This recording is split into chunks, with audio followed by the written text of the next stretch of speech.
How's it going, everybody? It's Prod here, and today I'm bringing you guys another Dark Souls 3 video, and this is from yesterday's weekly live stream that From Software has, which I kind of thought they would stop, honestly, considering how much we got on March 1st, but there are a couple of things that we have not seen yet, such as the Deprived right here. This is the first time I think we've seen the Deprived.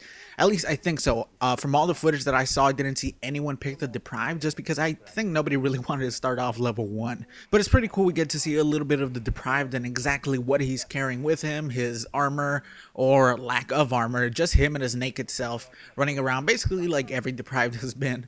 But what's cool is we get to see the shield weapon arts, which is I think might be the first time that we've seen that, or at least I've seen that. I didn't see any from all the gameplay on March 1st, but it's pretty cool. It doesn't really look super strong, but I'm guessing it's going to be useful maybe for guard breaks because there's a lot of NPCs that just hold up their shield and that's all they do, and guard breaking them is basically the best way to get rid of them. But we also get a nice little showcase of this weapon's moveset plus its weapon arts war cry, which honestly the moveset looks pretty solid so far. You know, like I said, these clubs look like they hit really hard, especially with that war cry, which looks really goddamn awesome.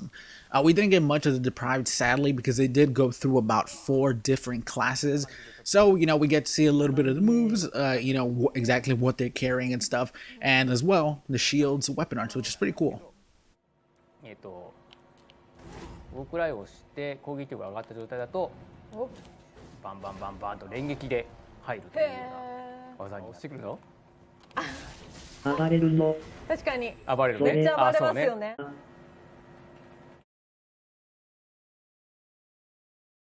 Moving on now, we have the Assassin, which I was definitely interested to see because, once again, I don't entirely know if anyone picked the Assassin from all the footage, so it's good that we got to see some of those that people maybe didn't choose that much.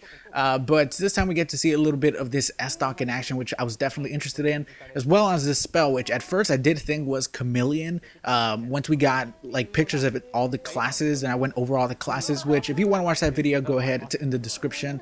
But, you know, people did inform me that it's fall control, which now, I don't know if it nullifies it completely, but it does reduce fall damage. I'm not entirely sure.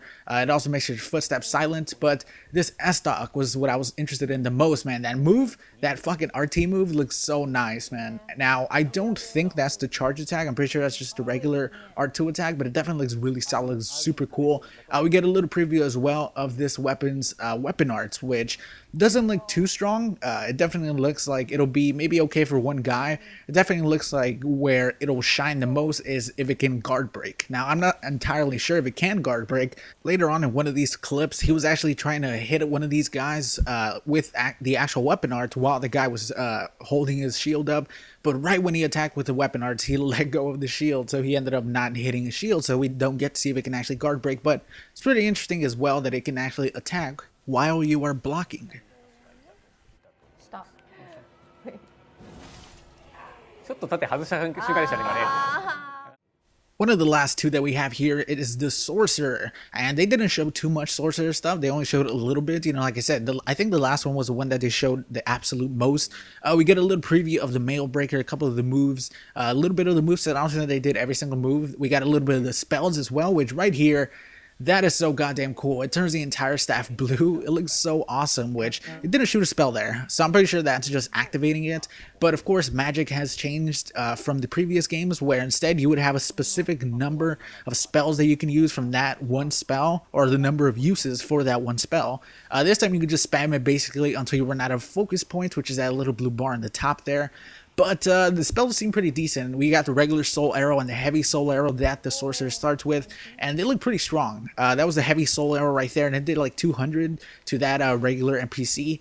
And I'm pretty sure like the estoc or something like that, one of the previous moves did like 140 with the weapon arts. So, you know, that's actually pretty good. I don't have much to say about the Mail Breaker here. They didn't really show too much of the moveset. I guess it looks pretty okay. I do like this last move right here, the little back step, and then the quick swipe looks really cool. Last up, we have the Pyromancer, which is indeed, I feel like they showed like 5 or 6 minutes worth of footage for just this character, which is good. I know there was a couple people interested in the Pyromancy glove and the Pyromancy spell, which is just a regular fireball. I don't think he has any more. That's the only one that he comes with. But we also get to see a little bit of the hand axe, which I'll show more of. I'm not going to put too much of it because, you know, the hand axe is just kind of regular. It's a little bit boring, to be honest. But we do get to see the pyromancy glove, the little pyromancy fireball, and the weapon arts for the pyromancy glove, which is pretty cool. I have not seen it before. Doesn't really look that great. It kind of looks like combustion, just like a regular old combustion. Kind of just looks like you're giving somebody a nice fiery kiss of death, like if you're a dragon. But we also get a little bit of the hand axe's moveset. I'm gonna show you guys a bit here. I'm not gonna show you guys all of it because there's quite a bit left, but these charged R2 attacks look so goddamn awesome, which I'm pretty sure the charged R2 attacks. I'm not entirely sure if this is because of the war cry weapon arts, which changes these charged attacks, because those two are different. But they look really goddamn cool. But the regular moves, just a regular like you know, slow attacks and regular RT and RB attacks, they look kind of boring. But you know, man, those charged attacks, I cannot wait to see what the other charge attacks for other weapons like, because there's so many more weapons that we have not seen yet, and I'm definitely very excited to see those. But I hope you guys enjoyed this video, all this new gameplay stuff, which I probably next week they're most likely going to show some of the other classes, and that's most likely what they're going to do until Dark Souls 3 actually does come out here in Japan March 24th, I believe, and it does come out in Japan before in the US and stuff, which, you know, I'm kind of bummed about, but you know, what are you going to do? Anyways, that's about it. I'll talk to you guys later. Peace, everybody. とまあ